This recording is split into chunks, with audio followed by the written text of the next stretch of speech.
What is it one thing? He said, seek after, that I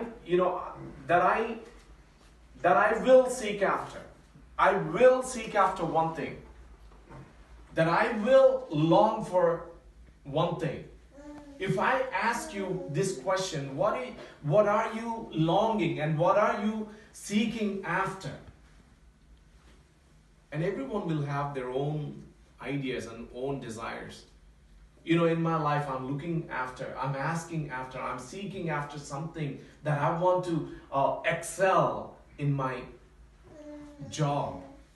And sometimes even the kids might say, I want to study well. That is my desire. I want to get good grade. Yes, that's all good. But when you talk about spiritual manner, what are you seeking after? That I want to talk about today. Let's see some deeper things what David was seeking after. And he was seeking after one thing, that he may dwell in the house of the Lord. So what he want to do? He want to dwell in the house of God. He want to dwell in the house of God. What is house of God? Is it a building? Is it 4 walls? What is it? It is us and it is our heart. I'm seeking after one thing, that I may dwell in the house of God, that I want to live in the house of God. I want to live in the center of God's will. So he was seeking after God's will. He was seeking after to be able to dwell in the house of God. Why he want to dwell in the house of God? Why he's seeking after God to be able to dwell in the house? I want to give 3 reasons why he wants to dwell in the house of God.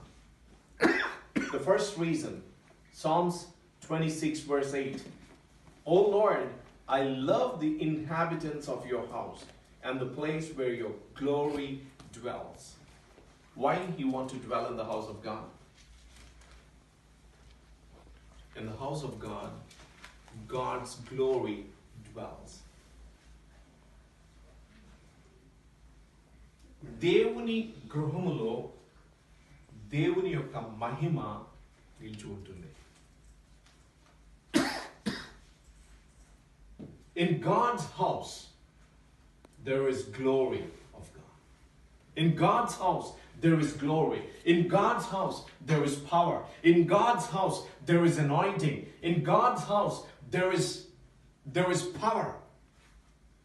That's the reason that he was looking after. That was his desire, that he was after God's presence. He was not after anything. He was not after money. He was not after gold. He was not after houses. He was not after buildings. He was after God, that he may dwell in the house of God. David's desire, David's heart desire to be living in the house of God. His house, I love the inhabitants of your house. In other words, I love the place where God lives. Do we love the place where God lives? Do we love the place where God dwells? He dwells in our heart. Are we really love the place where God dwells? Sometimes we hate ourselves. We don't love. We say we love ourselves. We don't love ourselves. Sometimes God dwells in our heart. So that means we have to love ourselves. When we love ourselves, we love others. If we don't love ourselves, we don't love others. If we don't take care of ourselves, we don't take care of others. So God's dwelling place is our body, our heart. So we have to be very careful enough to take care of our body. Don't neglect our life. Don't neglect our bodies, because God dwells in our heart. So we need to take care of our body, and we need to take care of our health as well. I know for sure God has, for every person, He written how many years you will live on this planet. But how you live, healthy life or sick life, it depends on ours. It depends on us. So these days, and I always talk about even health issues and health stuff to my pastors, because we as a pastors, as we ministering the word, and we need to live longer than our believers, because believers, they look after pastor, right? Because believers, they always dump their stuff on pastors. Pastor will hear everybody's story, and who will hear pastor's story? Very few times the pastors go to someone and speak their heart. But there are many times, and believers would walk to the pastors and pastor's wife, and they will pour out everything that they're going through.